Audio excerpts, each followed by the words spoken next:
Welcome to the Empowering Industry Podcast, a production from Empowering Pumps and Equipment as the voice of the pump and related equipment industry.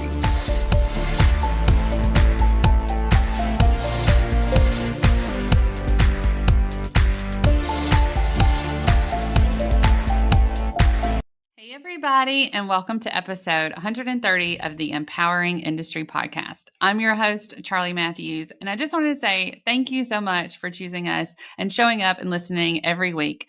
Do us a favor and like and subscribe. We'd love for you to make it easy for yourself, and if you subscribe, then we show up. It's just automatically. So go ahead and stay connected with us at Empowering Pumps using that hashtag Empowering Industry Podcast. That makes it easy for us to see you as well when you mention us. And we'd like to hear from you. We like to hear what you liked about the podcast and what you are experiencing in the Empowering Pumps or Pump Talk Nation out there. So definitely mention us so we can stay in touch with you. One thing this month to mention is it's Leadership Month around here, and we have two wonderful leaders that I'm going to share with you today. But I would like to also invite you to our Leadership Summit, and that's going to be from 9 to 12 a.m. Central Time on August the 23rd. I'll put the link in the show notes so you can join us. But we have a great lineup. Several of the people that are my coaches will be on there too, as far as leadership goes. And I'm just really excited to bring all of those people in industry who also are showing leadership skills, but also providing knowledge and tools for us to learn from. So take a look at that lineup. And if you didn't hear, I did go over the lineup on our podcast a couple episodes ago. So other updates to keep in mind for Empowering Team is the early bird is closing the week of August 30th for both. For Empowering Women in Industry. So that early bird, again, August 30th, if you're coming to Empowering Women in Industry in New Orleans, October the 13th, you're going to want to take advantage of these savings because those prices are going up. Also, EPIC is happening. That's Empowering Pumps and Industries Conference, and we are taking award nominations right now for that. And there's so many different categories, but the one that's we talk about all the time on here is that we want you to nominate a industry person of the week. And that's going to turn into who we award our Industry Person of the Year award at EPIC, along with some others that we have planned. So thinking of stuff that we have planned, I wanted to go ahead and let you know, as my special people out there, my listeners, that EPIC 2023 is actually going to be hosted at the Water Tower. If you remember, I brought on Melissa Meeker and also Chad Wilbrinks, that his a story that was just published through here on the podcast as well. But two really great leaders there at the Water Tower are going to help us put this together. It's an amazing facility. I've toured it and done some podcasting there live too. So lots of things to go back and listen to as far as the Water Tower goes, to kind of get the internal the vibe of what's going on at the Water Tower, and just the information of all the things they have to offer and the training programs that they're already doing at the Water Tower. And so this is a great collaborative partnership because they have basically built a space that ties into everything that we're wanting to do with EPIC. So that Empowering Pumps and Industry Conference, where we bring the workforce and industry together to connect. So thank you to the Water Tower. Okay. Let's move on to our industry interview. I have had the pleasure of talking with these great leaders, like I said, but also I'll just start with Eileen O'Neill. She is the one that is really put us together with Ghassan Korban, that we just had a great conversation about leadership and what the lessons learned of the water industry from these two remarkable people. So Dr. Eileen O'Neill is a speaker, writer, and retired as the executive director of WEF, which is the Water Environment Federation. She has an international the WEF is the International Organization of Water Quality Professionals. They're headquartered in Virginia, which I don't think I paid attention to that before, which I thought was pretty cool. Eileen has worked in academia. She's worked as an environmental consultant in the U.S. and Europe. And she's just a water innovation advocate, and she's done all kinds of things. But what I really and like I say, we've had a lot of different partnerships along the way. Most memorable to me was her as our MC at the Empowering Women in Industry Conference. She was excellent. But she just published a study, and it was conducted by Partnering for Impact. And the report itself is called Staying Above Water, Lessons Learned from Water Sector Change Leaders. And so that's why I'm titling this Staying Above Water. Also because we, will be able to give you this link where you can download this report, but also because we are also talking to Ghassan, who is the executive director of Sewage and Water Board for New Orleans.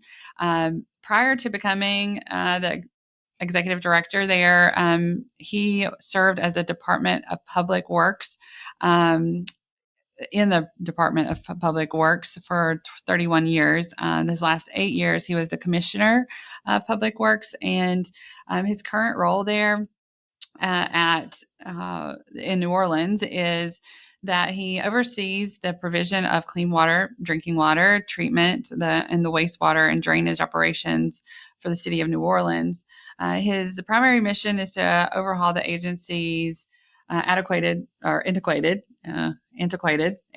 equipment and infrastructure, which I think if you really have followed New Orleans at all, or even the news several years ago, they have challenges with water. So it's definitely a challenging career that he's had. But he is currently on the board of the U.S. Water Alliance and as well as AMWA, and he is the part of the Mayor's Complete Streets Task Force in New Orleans. He started his career with a bachelor's degree in bachelor's degree in civil engineering and a master's in science degree in construction management.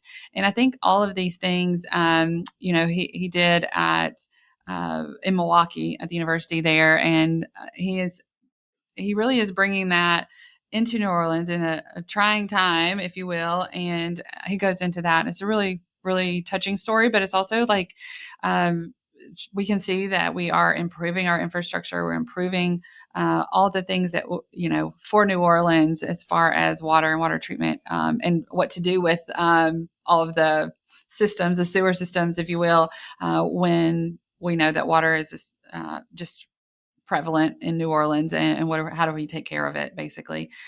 So a lot of insight from him there. And then Eileen really shares about all the different lessons learned that, along the way as she's interviewing these different water leaders for her report, which I think is just remarkable. I love storytelling, but, going in and really listening to someone's story and then diving in and saying, okay, what can we learn from this? Which I thought was really, really excellent. Okay, that's enough from me. Without further delay, here's your interview.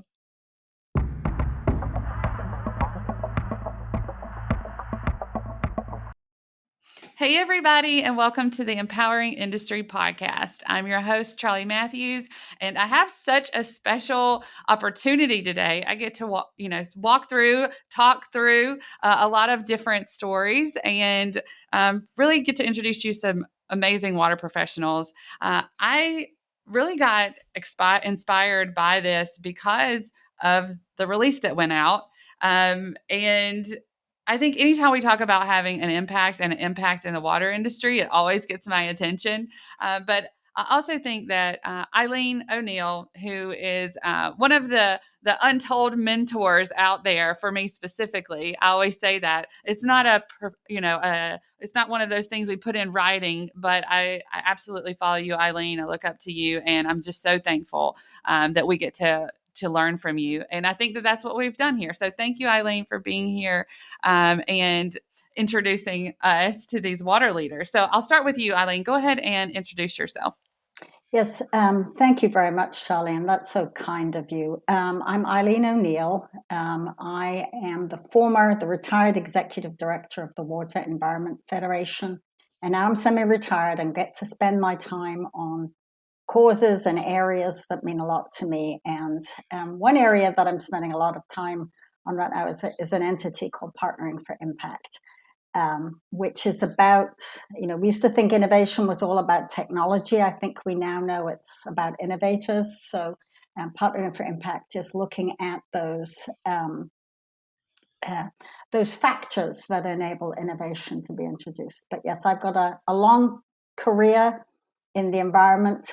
About 30 years ago, got into water and have just really been blessed to work with water professionals and to observe water leaders. So Charlie and I, we've known each other for maybe about 4 years, Yes. and have worked together on some great projects around empowering women. So thank you for inviting me to be here today.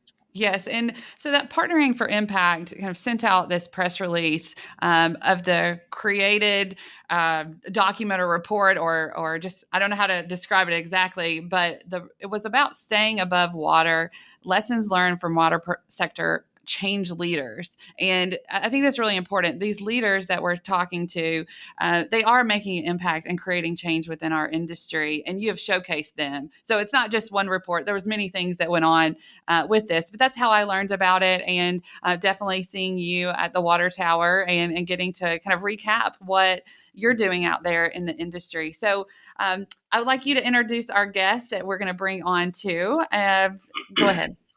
Yes, and as Charlie said, I had the privilege of interviewing 11 generous, I called them generous and wise leaders from the water sector. And one of them is our guest today. And when Charlie asked me about talking about the report, I asked, well, could I bring at least one of the leaders along with me? And Ghassan has kindly agreed to be with us today. He has a very big job.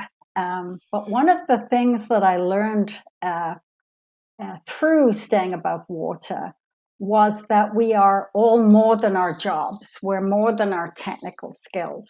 We are our values and our experience and our life stories. And so I've been asking people to listen to tell their stories and listen to the stories of others. So Ghassan, we are honored to have you here today, and you are the executive director of the Sewer and Water Board of New Orleans. Big responsibilities for potable water, for wastewater treatment, and also for drainage. But you have an incredible personal story, and I wonder if we could start, Charlie, if you don't mind, with hearing about Ghassan's career and leadership journey. Absolutely. So I'd love that. welcome and thank you so much for making the time for us today. Well, good morning, and thank you both for having me. A special thank you to you, Irene, because I find you to be very inspiring. You have this special knack of finding the soft spot in people's talents and leadership, and you just bring it out. And I just appreciate what you do and how you do it. So appreciate being here. So I'm the exec director of the Sewage and Water Board of New Orleans, and I've been here for almost 40 years. It seems like a flash, to be honest with you. And the best way to describe what I do, really, I think I finally found a mission or a cause. This is really, I look at it as this is what I've been training for all my career, and finally, arguably I was lured into this position, and I find it a blessing, and it's just an awesome opportunity to be part of a legacy, on behalf of the city of New Orleans and on behalf of all the men and women of the utility who are just remarkable heroes day in and day out. Just wake up, and against many odds, we try to stay above water. I love your phrase, Irene. It's just so on point. This is what we do. We live below sea level, And yes, we do produce good, awesome drinking water. We collect and treat wastewater, but ultimately we're seen as people who keep the city dry. And it's an awesome, sometimes daunting task. And we are trying to turn the city from a city that survives water to a city that thrives and lives and enjoys water. I mean, that's how it existed 300 years ago. Somebody saw this as a possibility, and against, again, many odds, and sure enough, today we are still here, and not without challenges, but collectively as an awesome team, trying to keep this utility and ultimately the city moving forward in a very good way. So it's an awesome to be here, and just again, feel blessed to have this opportunity. Yeah, go ahead, Eileen. I see you Yeah, I wanted to say wanted something. to just ask you, son. I remember that, and that has struck with me. You saying that you felt you were preparing your whole life for this responsibility, opportunity. Could you talk a little bit about? I mean, you had a very long and storied career in Milwaukee.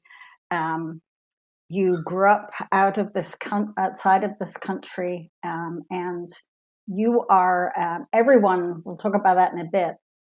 I found out engineers can really be people, but you were. I think you epitomized that for me in terms of the empathy that is natural to you. And I know at one point you thought of a different kind of a career to engineering. So could you talk a bit about your personal journey and how it's prepared you for what you're doing? Absolutely. I don't know how far I want to go back, but I did. I was born and raised in Lebanon, beautiful country, much too small for so many of us who have higher aspirations and ambitious. That's been the history of Lebanon. It produces more people who live outside the country than inside. Truly is remarkable. So I started my journey by leaving a war-torn country in 1982, and found a very good school at Marquette University in Milwaukee, Wisconsin, and got my both bachelor and master degree at Marquette, and established a life and a career there. Raised a beautiful family of four children. They're all grown up now, and they all stayed in Milwaukee. And as far as my career is concerned, I've found a very awesome job with the city of Milwaukee, and I served them for 31 years. And the last 8 years, I finished basically at the top job of Department of Public Works Commissioner, and I managed all things public works, and I just loved every minute of it. I loved the job. It was very rewarding, a lot of variety. But at one point, I just felt like it was time to move on, allow somebody else to take on, and just bring a new fresh perspective on the kind of the new chapter for the city. And I started just looking around, and I used the word lured, and I was lured into New Orleans with, obviously it's a beautiful, gritty, unique city. But I knew people here who knew I was, ready for a new chapter, and they offered me, and kind of, they didn't tell me the whole story for certain about a challenging job in New Orleans and leading the utility. And had I known what I knew now, chances are I probably would have been scared, to be honest with you. But things happened for a reason, and took on the job and start, peeling the onion and unearthing so many, challenges. And then I started being convinced that I'm here for a reason. I'm in the right spot, and I felt very inspired, mostly with people and their desire to just do better for their city. And 40 years later, I feel like, we never missed a beat, and we are at at a path of, modernizing a lot of what we do. and giving hope to not only my team but also to the city and our customers. So kind of brief, but it's been an exciting, very fulfilling journey. So I'm just going to pause for a second. Is that in whose siren is that? So Is that for so you? I my office is on St. Charles. So you either hear the rumbling streetcar at St. Charles Line, which is the longest running streetcar system in the United States, or sirens, either police or ambulances. Okay. Well, I just wanted to make sure. So, I mean, you're right there in the middle of town. So wonderful. Yeah. And just to kind of go back to, what you were saying, it is a big job, and we've seen how water, it really is a powerful force there, and especially in New Orleans, we've seen so much, and we've seen the community come together. So I think that right there on making an impact and really with the people of New Orleans who care about, and like you're talking about, the heroes every day who are working to make sure you have clean water and that the water is maintained and safe. I'm glad that they put you in that position, and that we can know that you are doing that with purpose. And I think that that's really, really important. Eileen, do you have any other questions? Yeah, I think related to what Ghassan has talked about the people and his the warmth of which he talks, his workforce. The report, in the report, people will see if they read it that I really made an effort to get a diversity of leaders, and everyone was public sector, but we went from people who just do wastewater to people who, like Ghassan, do potable water, wastewater, drinking. We went for different parts of the country, but one area I flubbed was that every single one of these leaders is an engineer. Now, don't get me wrong, I love engineers, but as one of my favorite engineers who used to run the water system for Western Australia said one time, Sue Murphy, engineers are trained and ingrained to solve problems.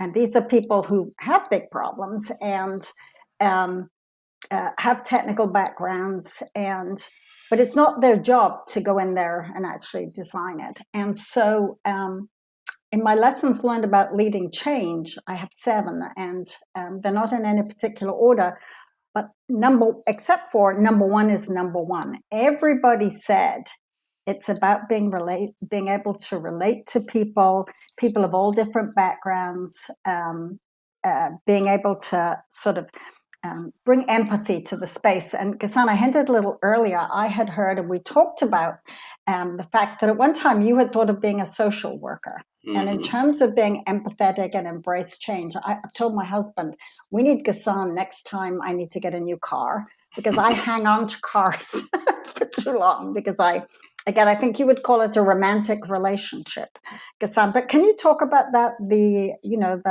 power of bringing deep empathy and the importance of being able to connect to people, to you being able to bring change to New Orleans?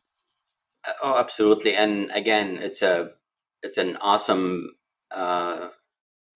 innate, I guess, skill or built-in desire in me to get to know people and just interact with people. So it's just that I think, to me, I don't know how you can lead without that ability and that desire in you, loving people, interacting with people. And that's just, that's, at the end of the day, that's just what it's all about.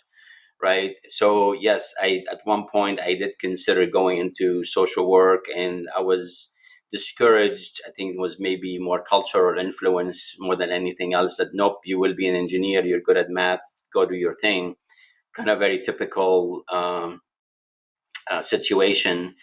And I certainly landed a technical and engineering position, but I tell you, predominantly my job is dealing with people, understanding people, leading them, encouraging them, sometimes just lifting them up, or just showing empathy. And no more than this place, you have that opportunity to show it and learn, what it means, to appreciate people and what they do. I mean, when I first took this job, I did a lot of reading about the history of the city, the most recent issues that kind of brought the circumstance that may have brought me down here. To be honest with you, it was a terrible 2017 August 5th flood that really caught the city unprepared, and there was a shift, a change in leadership, and I landed here. But at the end of the day, I recognize that one thing I can never do is pretend that I know the challenges and the history that my own folks, my own team still that exist now have gone through, especially with Katrina. I mean, many of them were displaced, lost loved ones, lost their homes, worked through just terrible conditions to again bring the city back. So I never for a minute, pretended I even understand the magnitude of that sacrifice and what they've done. Um, so from the get go, I just put him on a pedestal in a way, and I told him, look, you're leading. I'm walking behind you. You're the battle tested ones, and somehow we'll just, as a team, we're gonna figure out how we're gonna turn this ship around. And you talked about romance. I mean, this is so true. With that history, you get so kind of like, you become one with the system that you use to save the city, and they had hard time culturally letting go of it. And that I feel where I became instrumental into kind of starting to, well, we appreciate the history, we appreciate what this system, as genius as it is, has done to the city. Time has come, right? We can't continue to patch 100-year-old pieces of equipment. It's just not sustainable. We owe it to the city to kind of celebrate our past and what we've done, but let's just turn around. And I couldn't have done it if the folks weren't convinced. And now they are the ones who are promoting, advocating, with pride that we did so much with past equipment, but now we're gonna modernize and we're gonna move forward. And I'm truly enjoying now walking behind and just watching the team just perform. And I always feel like if I leave now, if I disappear, hopefully they won't miss me, because the path is set and they just believe and they're just doing it. So it's an awesome place to be. Yeah, that's amazing. I remember you talking about that you the understanding that your team has of the importance of what they do is unusually high, given what they've been through. And I have noticed also that when you're interviewed, I've seen you interviewed by others, you always talk about the ingenuity and what a great team you have. Mm-hmm. To continually support them and lift them up. It's wonderful to hear that there's progress being made, because one of my other principles was not my principles, it's the principles I learned from these incredibly wise people, both from Kevin Schaefer, who's a mutual friend of ours from Milwaukee, and then also from Rudy Chow, who was director of public works for Baltimore. What I sort of internalized listening to them was, you have to act like you're in a sprint, but be ready for a marathon. Both in terms of the pace at which change will happen, and the pace at which people will recognize it. And particularly, I mean, since you're the one trying to uplift and keep everyone going, that must be something. I'm sure the pace of change in Milwaukee is different to the culture down in New Orleans. So could you talk a little bit about that? Does that ring true with you? Certainly. So maybe I mean, that's an awesome analogy to use the word per marathon, because it couldn't be more really fitting. There's no sprinting here, to be honest with you. So, and here's what I mean. The way I see this now is that if you picture a marathon of, I don't know what it would be, a typical number of participants, say 10,000 people participating in a marathon, I basically equate the 10,000 folks in a marathon as the utility. And so if the first person who wins, right, that's one task and one situation that we've solved. But when we still have many, many more, and the pace of finishing or getting to that finish line changes by what you do, what you're focusing on. So it's just kind of like you celebrate together for, the success of the first runner crossing the finish line, but you're also keeping an eye on the last person who may be the slowest, but with the 100% intentional and purpose to cross the finish line. So kind of as a team, kind of all of us at one point, keeping an eye on the first and the last and everybody in between. So we've enjoyed a lot of successes, like these small, call them low hanging fruit, right? So those are maybe somebody sprinted to the finish line, yes, but at the end of the day, there's remains so many bigger, long term tasks that will take a marathon to finish. So, Yeah. but you keep an eye on all of it. You remain steady, you remain focused, and you just don't lose the resolve that this is where you're heading. And um, that's why we have a strategic plan that we just created for the first time as you know, in recent history, or at least, as far as people remember, where now everybody knows where we're heading, as an entire utility, not just one piece, because we do so much for the city. So Yeah, and that's what I'm really curious about. I love your story. I feel like I could dig into so many different parts of it, and I hope that everybody will go and read, um, the in depth of you that Eileen has put together. But for the city of New Orleans and what to expect and what is happening there with water, specifically, what can you tell us? Um, well, a couple of things. Certainly, we are facing the reality of climate change. So, much like the rest of the country, there's a I would say a vindicating universal understanding or appreciation that it is happening. Right, when it rains, it pours. The frequency is there. The intensity of rain. So now there's more appreciation that, hey, we are fighting something bigger and more fierce, and that requires a different way of doing things. We got to be more adaptable. We got to be more bigger thinkers and more futuristic in terms of, or visionary in terms of what we build. We can't just build something for next year or the year. We're building something for the next 50 years or more.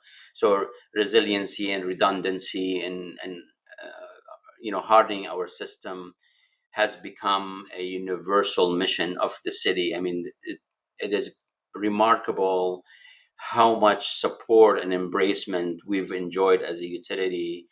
While we are struggling with some issues, the city has really embraced us as you know the vehicle for the future of how the city is going to survive. So, I have neighborhood groups. I've created opportunities for people to weigh in and share their vision and their concerns.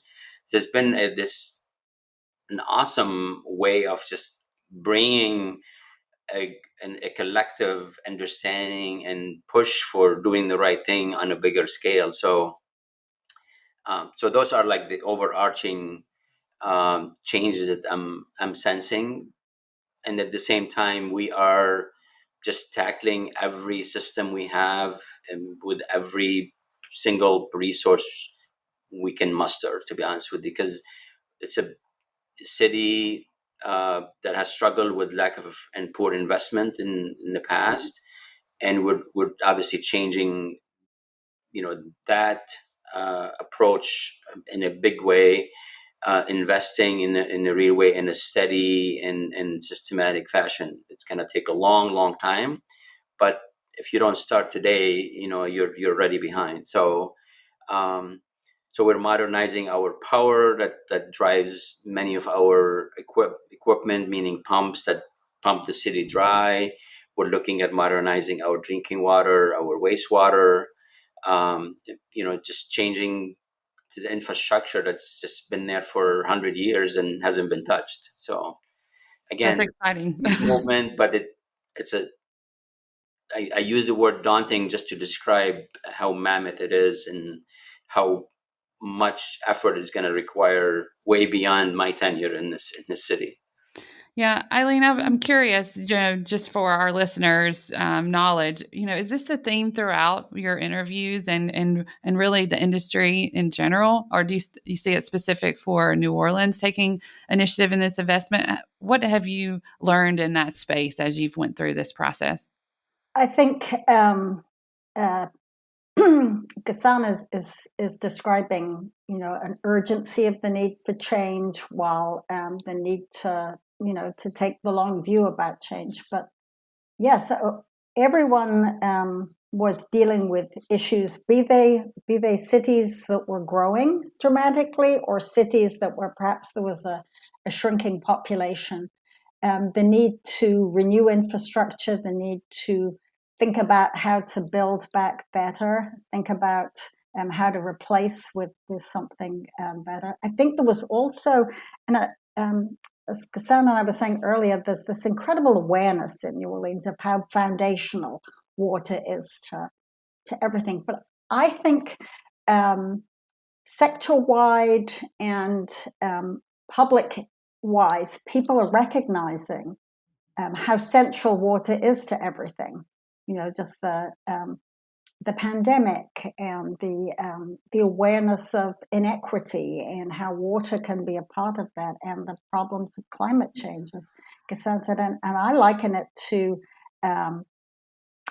we all know that it's important to lead in water, and I'm seeing people leading through water. And by that I mean recognizing how embracing change and thinking about the fundamental role of water can really impact communities. So yes, I saw that, and as I said earlier, I interviewed 11 leaders, very, very different people, but I rarely found only one person saying something that, whether you're dealing with a lot of growth or you're dealing with a different kind of a challenge, it was surprising how commonality. And in the publication, I have each person's leadership story, because as I say, that's one lesson learned for me, is to not to be afraid to tell your story and to listen. Ghassan and somebody else are incredible listeners, to listen to the life experience and the stories of others. Then I've got about 7 lessons learned in terms of leading change, and then about 6 in terms of career resilience. But if you listen to Ghassan talking about the marathon and the 10,000 people, that someone is there that has the stamina, that has the capabilities to keep us all going in that kind of a thing. And I think there are career resilience and personal resilience stories that can be helpful to people, or tips, I would say, stories and tips that could be helpful to people wherever they are in their career. So I hope people will take a look at the report.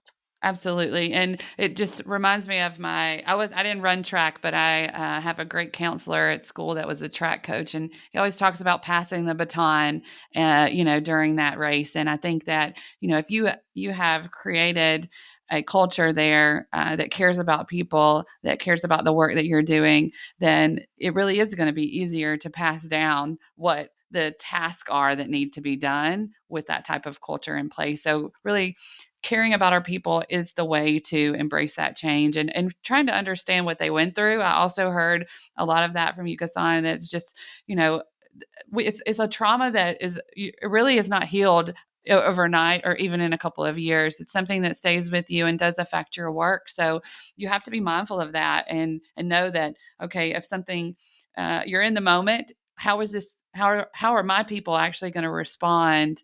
And do they have the tools to be effective in that?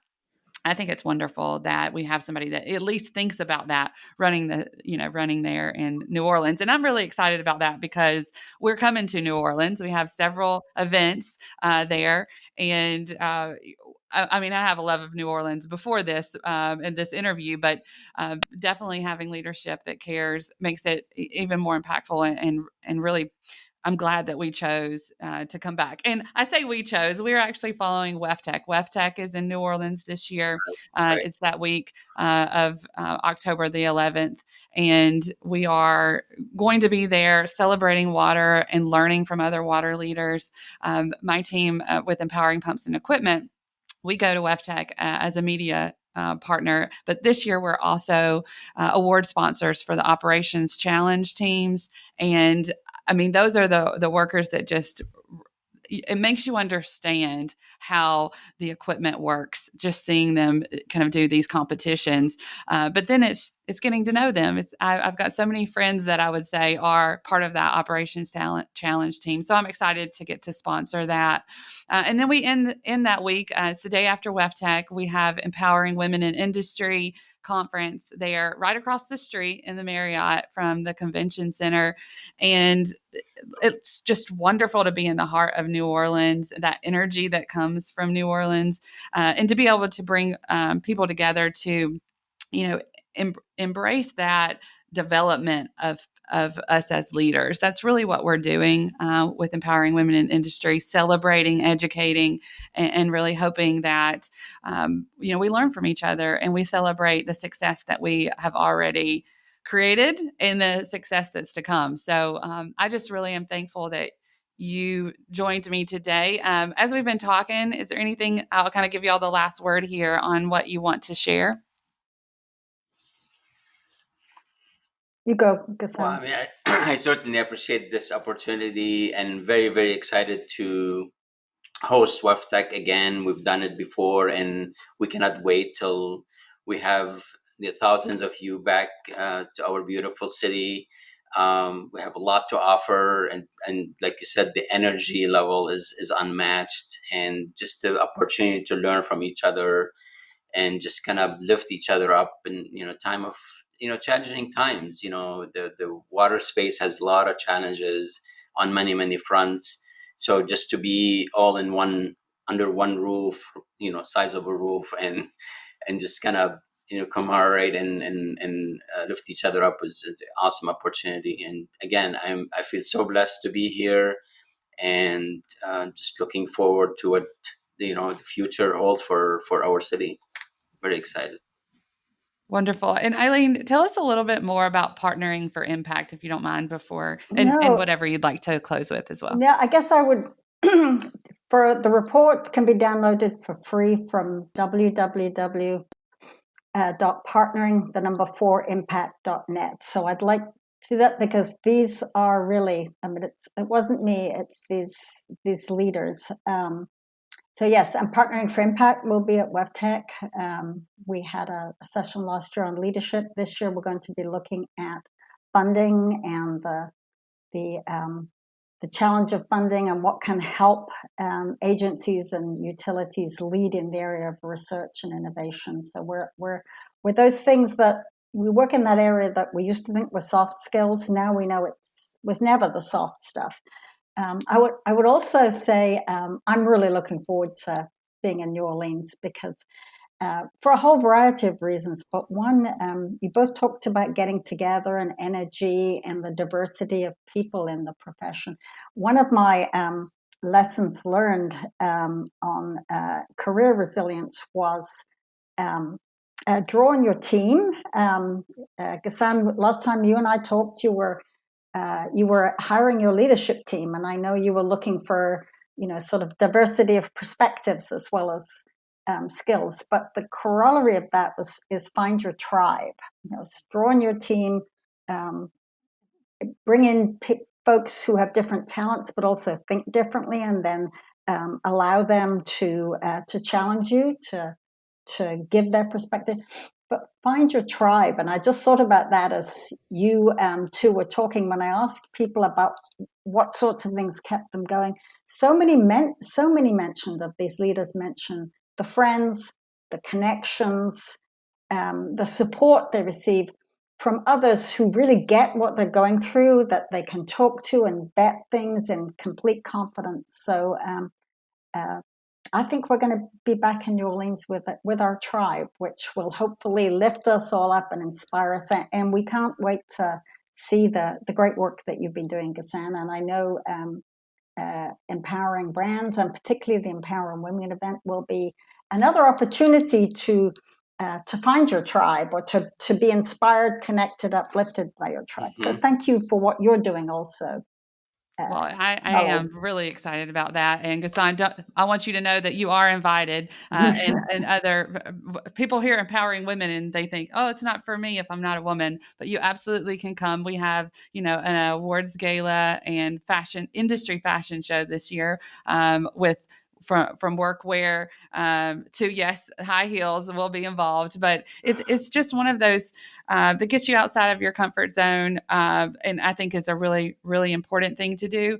But you talk about that tribe, and it's a grand mix of diverse talent. And that's who my tribe is. It's hard to pinpoint and say just you, but it's people like you that have that thought for empowering others and really being there for our teams and our communities. And I see that so clearly from you. And thank you for sharing your stories and the stories of others. It's so important. Thank you again for being here today. Thank you. Thank you. Thank you, Charli. Look forward to seeing you in a couple of months. Yes, Absolutely. wonderful. Can't wait.